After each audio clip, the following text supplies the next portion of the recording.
Welcome to Session 2 of the Bible course, Genesis, A Story Begins. As we've seen from the daily Bible plan, the story of Genesis begins with an epic account of the creation of the universe, followed by stories of tragedy, betrayal, and hope.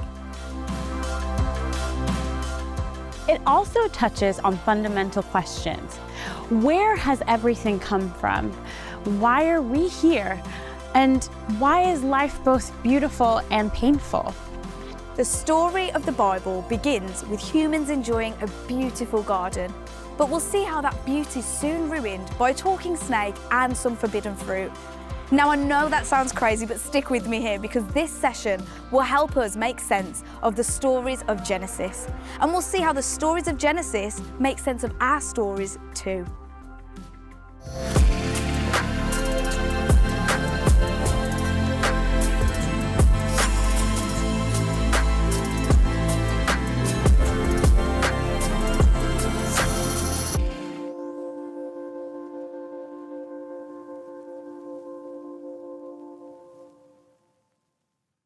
In the beginning, God created the heavens and the earth.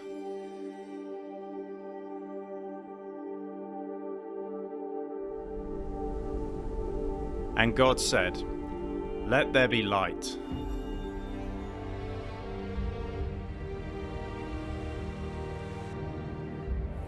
So God created mankind in his own image. Male and female he created them. God blessed them and said to them, "Be fruitful and increase in number." The Lord God commanded the man, "You are free to eat from any tree in the garden, but you must not eat from the tree of the knowledge of good and evil, or you will certainly die." The snake said to the woman, "Did God really say you must not eat? You will not certainly die. Your eyes will be opened, and you will be like God." Then the Lord God said, "What is this that you have done? I will put enmity between you and the woman. Her offspring will crush your head, and you will strike his heel." The word Genesis means beginning or origin.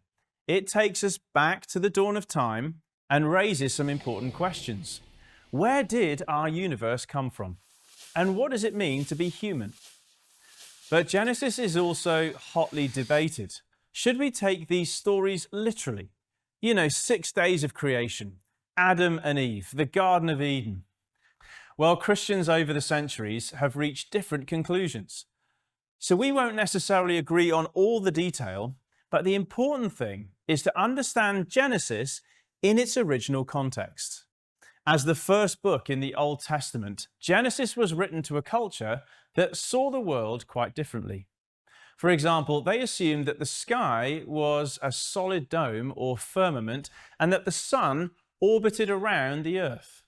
Now, before astronauts and telescopes, it looked a lot like this to someone standing on planet Earth. Even now, my phone will tell me that sunrise is 5:35 a.m. Now, that's not wrong. It's describing reality from our perspective. So we need to remember the two questions we introduced last time: what and now what? What did Genesis mean back there and then? Now what does it mean for us today?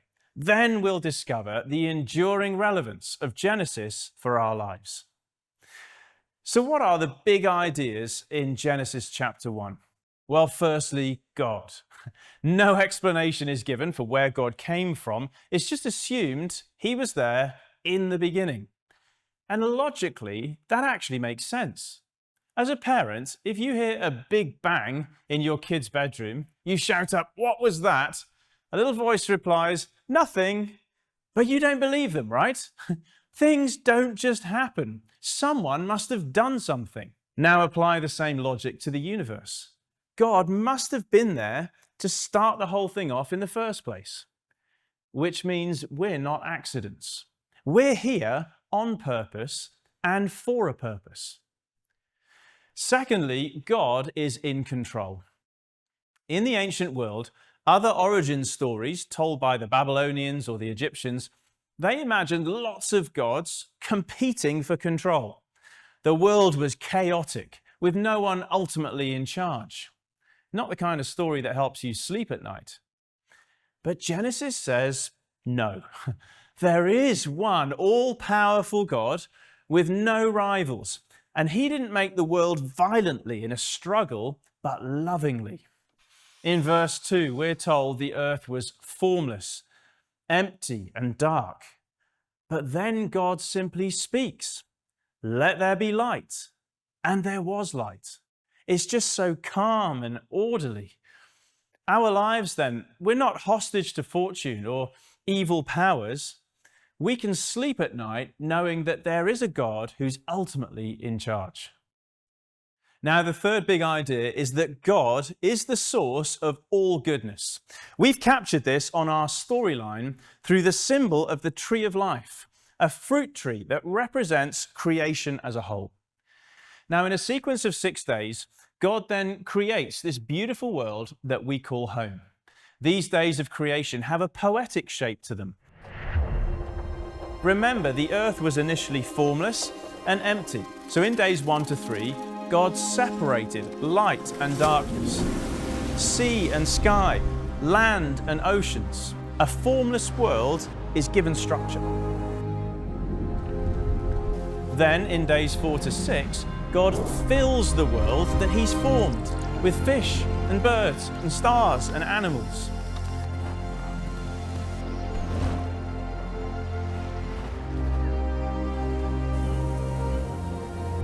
Now, you can tell a lot about a person from the things they make. So based on the world around us, what is God like? Well, he didn't create a few species, but over 9 million plants and animals.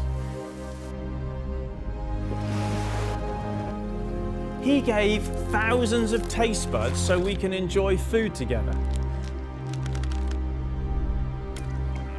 Instead of a grayscale world, we have eyes that detect 1 million shades of color. The God behind all of this, he must be so creative, joyful, and generous, don't you think?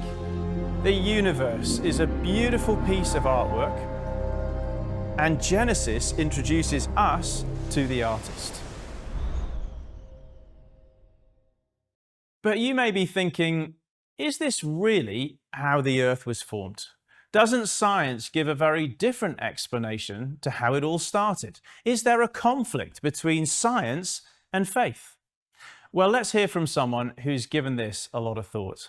There is a perception that there is a conflict between science and faith, but it really has no historical or philosophical basis. There is a strong emphasis in the scriptures on glorifying God, and natural philosophers 300 or 400 years ago recognized that one way of glorifying God was to understand God's creation. There's also a strong emphasis on the scriptures of creation being law-governed, and human beings who are made in the image of God have the ability to understand how those laws work. So there was a real impetus within Christian thought and within the church that led to what we now call science. There were loads and loads and loads of creation stories going around in the ancient world.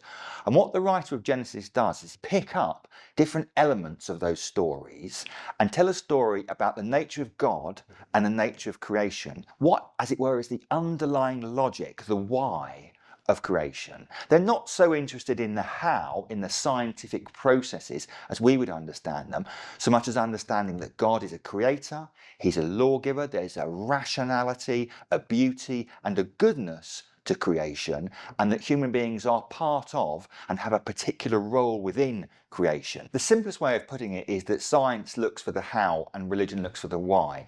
That is a bit simplistic, but the important point is that you can look at science and religion or science and faith as overlapping entities, as overlapping human activities. They're not completely distinct, but nor are they doing exactly the same thing. The best way of looking at them is they're complementary to one another. Nature of human relationship to the rest of the world has vexed and interested the most intelligent minds of the last 2,500 years or so. And you glimpse that in the early chapters of Genesis by understanding us as this strange creature that bridges the natural world, but also the divine world. So there's a popular impression that scientists aren't religious or scientists don't have faith. That really isn't true. For a start, in the Middle Ages, an age that was supposed to be completely devoid of science, there are early, what we would call proto-scientists, who are deeply faithful people. Modern science begins in the 16th century. There are figures like Copernicus and Kepler and Galileo. What you do sometimes find is that these figures have a slightly eccentric or provocative belief. They're not always the most orthodox of believers, but to imagine that being a scientist necessitated them being unbelievers or outright atheists is simply historically untrue. On day 6, God created humans as the crowning glory of creation. Then God said, "Let us make mankind in our image, in our likeness." So God created mankind in his own image. Male and female, he created them. God blessed them and said to them, "Be fruitful and increase in number." Over the centuries, these verses from Genesis have been theological dynamite. Most ancient cultures assumed there's a hierarchy within the human race. Men are superior to women. Kings are above slaves. The strong rule the weak or the disabled. But Genesis is different. It says all humans are equal, made in God's image and likeness. Skin color, muscle power, or pay grade, it doesn't matter. Every human is sacred and worthy of dignity and protection. That idea is central to the whole Bible. Genesis chapter 2 presents Adam and Eve as an original couple who show us God's pattern for human life. He placed them in a beautiful garden called Eden. Now, what can we learn from their experience of Eden? The world as it was supposed to be. Well, firstly, we humans were made for relationship. Did you notice something strange in Genesis 1? God has a conversation with himself. Let us make man in our image. It's an early hint that God himself is a relational being. Father, Son, and Holy Spirit, one God, but three persons who love each other perfectly. You may have heard of this referred to as the Trinity. It means God is relational to the core. Now, since we've been made in God's image, it's no surprise that we're such sociable creatures, working, eating, playing together. The only thing not good in the original creation was for Adam to be alone. Now, despite being better connected than ever, our digital world is plagued by loneliness. We desperately need to recover the value Genesis places on family, friendship, and community. Now, we're also hardwired for a relationship with God. The name Adam means ground or dirt, so materially humans are just dust and DNA. But in Genesis, God breathed his spirit into Adam. This is what sets us apart. We have the unique capacity to host God's presence. And that means outward success will just never be enough. Even if you get a top job and earn a fortune, we're made for something money can't buy, to know God personally.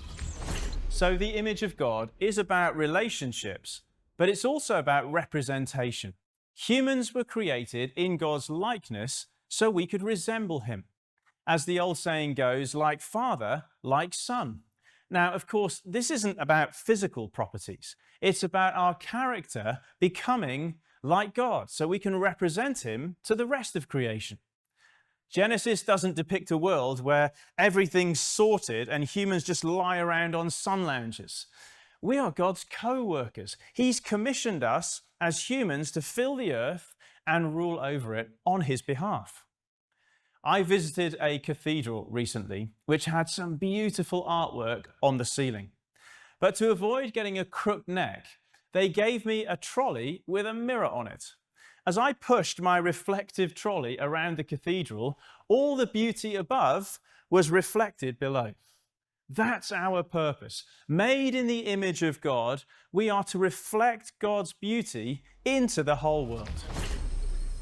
However, by the time Adam and Eve emerged from the Garden of Eden, things had gone horribly wrong. In Genesis chapter 3, we encounter temptation in the form of a talking serpent. Now, whether this is to be taken literally or not is kind of beside the point. The serpent is an age-old symbol of evil. And I think it's clever typecasting. Our son has a pet snake, and even we don't trust it. There's just something about the way they move. Anyway, Adam and Eve had been given the entire garden to enjoy, including the tree of life. But there was also a tree of the knowledge of good and evil, which God told them not to eat from, or they would die. So here's a fork in the road. These two trees represent choice. Will humans trust God and enjoy abundant life, or turn their own way, which will ultimately lead to death? Now listen to the voice of temptation. "You will not certainly die," the serpent said to the woman, "for God knows that when you eat from it, your eyes will be opened and you will be like God." The serpent whispers half-truths and sows seeds of doubt. God is controlling. He's restricting you. He's holding you back from realizing your potential. The fear of missing out was too much for Adam and Eve, and so they ate from the forbidden tree. This iconic story, I think it's still so relevant to our lives today. The voice of temptation, the suspicion that God is a risk and he's restricting us from our freedom, the forbidden choices and deep regret. After they ate, Adam and Eve felt shame. Now God felt like a threat to be avoided, the head teacher in the corridor, the hunter in the wild. So they hid. Theologians refer to this moment as the fall, because our human condition plummeted to an all-time low. When we think that we know better and we turn away from God, we experience guilt and shame, relationships are fractured, and the natural world is damaged. However, at the point of crisis, just as things are going wrong, God makes a new promise. To the evil serpent, he said, "I will put enmity between you and the woman, and between your offspring and hers, and he will crush your head, and you will strike his heel." Now, who is he, this mysterious serpent crusher who will destroy evil but be struck by the deadly poison in the process? Well, the rest of the Bible is pregnant with this promise. With these words of hope fresh in their ears, Adam and Eve then had to leave the Garden of Eden. Cut off from the tree of life, they now faced the harsh wilderness of pain and death. Life outside of Eden. And of course, this is the fallen world that we now inhabit. Perhaps you've experienced suffering or bereavement and felt like it's not supposed to be like this. Well, that's exactly what Genesis says. The world is no longer the way it was supposed to be. Now, these early chapters of Genesis, they may seem a bit strange to us modern readers, but let's not miss this big idea. God made the world good, very good. We humans rebelled and turned it bad. But God has a plan to restore everything. Spoiler alert, the tree of life that appears at the beginning, as we journey through this story, we'll see that it reappears at the other end. These are the hopeful bookends then that bracket the Bible story. However messy things get in the middle, Genesis says we've come from a good place, and Revelation promises one day we're going to get back there. Now, with this in mind, let's briefly consider one other major episode, the famous story of Noah and the ark and the flood. By Genesis 6, the spread of violence was so devastating that God was sorry that he had made humans. The world was heading in a bad direction and something had to be done. So God sent a great flood. Now, interestingly, several other ancient sources outside the Bible also record a massive deluge. But they said it was because the gods were angry with humans for being too noisy or too greedy. According to Genesis, that's not the case. God's not moody or unhinged. He's our loving creator who cares too much just to leave us to self-destruct. So if the flood reveals God's justice, Noah's Ark will reveal God's love. God told Noah to build a giant boat to rescue not only his family, but our human story, along with the animal kingdom.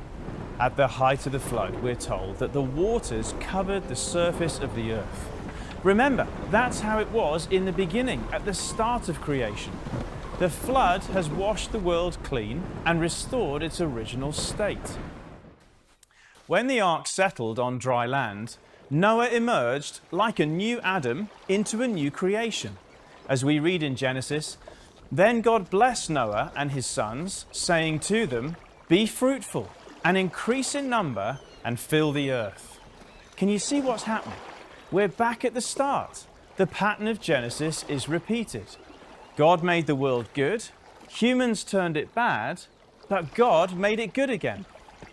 After the flood, a colourful rainbow then symbolised God's promise never to destroy the world again. Peace was restored. Of course, the flood could not wash away the real problem of evil. Once off the ark, Noah got drunk and passed out naked in his tent.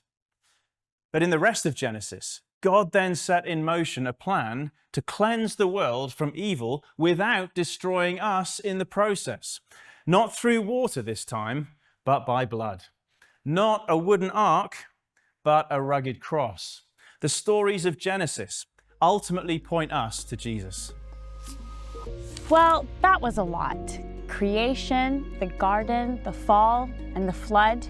Hopefully you were able to follow along in your course guidebook. Yeah, and do you know what, guys? It's amazing to see God's plan to save his people right from the start.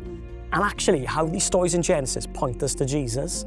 You know, sometimes life's tough, right? And sometimes it feels like there's more valleys than mountaintops, but we can take heart because God's in control. And it's so good to hear that science and faith aren't opposing each other, but that Genesis just doesn't necessarily answer questions in the same way that scientific methods would. And so I reckon we probably need both approaches to actually make sense of this world. And you're so right, Sandeep. I found it so helpful to take a closer look at these stories. Stories that I first heard as a child and discovered that they're still relevant to my life today. With that being said, I'm sure you have a ton of questions. But remember, there's more about how science and faith go hand in hand on the Digital Hub. But for now, let's pause the video and discuss a small part of Genesis together.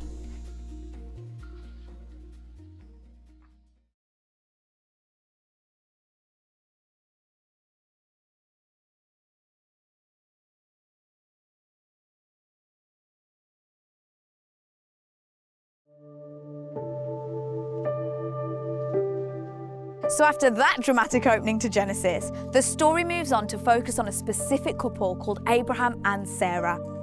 Now this gear shift might feel a bit jarring, but as we'll see, their story is part of our story. And like any family, it's full of surprises, joys, conflicts, and challenges. Yet throughout, God is faithful, and he makes some important promises that will echo through the rest of the Bible.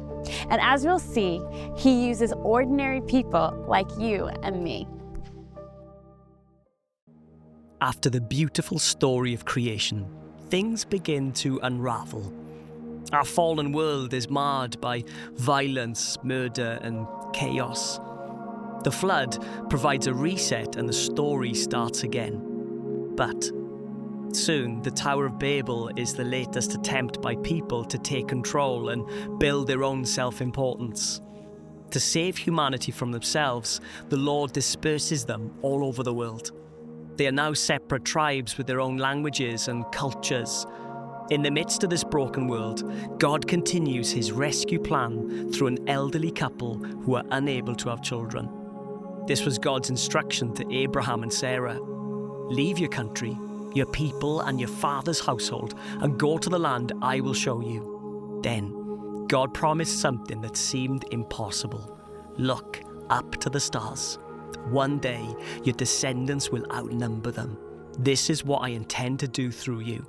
I will make you a great nation. I will bless you, and all families on earth will be blessed through you. So, Abraham and Sarah traveled to a new land, which would later become known as the Promised Land. The events of Genesis 1 to 11 are all big picture. Creation, the fall, the flood, the Tower of Babel. But by Genesis 12, we reach the Bronze Age, around 1800 BC. Now the story homes in on one Middle Eastern couple called Abraham and Sarah. But God still has the whole world in mind.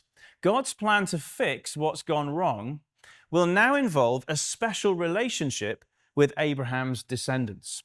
But it won't be until the other end of the story that we find out how this works in practice. So the second half of Genesis focuses on this chosen family. Abraham, then Isaac, then Jacob, who had his name changed to Israel. His 12 sons were then the founding fathers of the 12 tribes of Israel. Now, in Genesis 12, God made 3 great promises to Abraham. Firstly, I will make you into a great nation. This would have seemed impossible. Abraham and Sarah were already past retirement age and they had no children. God also promised a new land for their descendants to live in, Canaan, or the Promised Land. And finally, God promised that he would bless Abraham so that all peoples on earth will be blessed through you. Somehow, Abraham's descendants will bring hope to our fallen human race. The whole of the rest of the Bible story is an outworking of these great promises to Abraham in Genesis 12. Now, in response to God's promise, Abraham and Sarah relocated. In the ancient world, to cut ties and leave the soil of your ancestors, this was radical.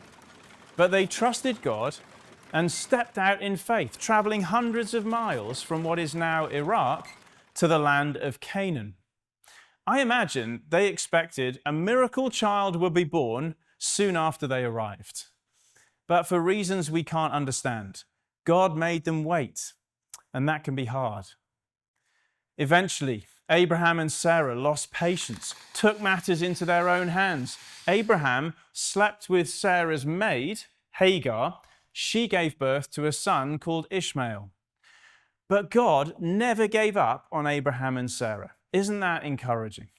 In Genesis 18, God restated the promise. Sarah herself will have a son.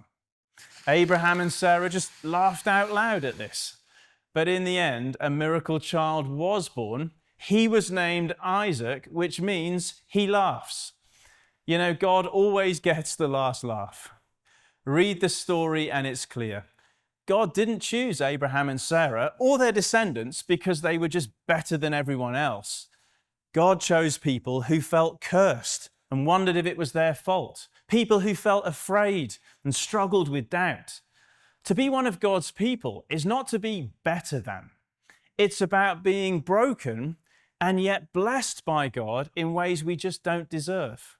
God's love is greater than our failure. God's power works through our weakness. Now, what does this look like in practice? Well, the final chapters of Genesis tell the story of Joseph, who was Abraham's great-grandson. God gave Joseph incredible dreams, and his father, Jacob, gave him a technicolored coat. But this favoritism made Joseph's brothers jealous. They beat him up and sold him as a slave.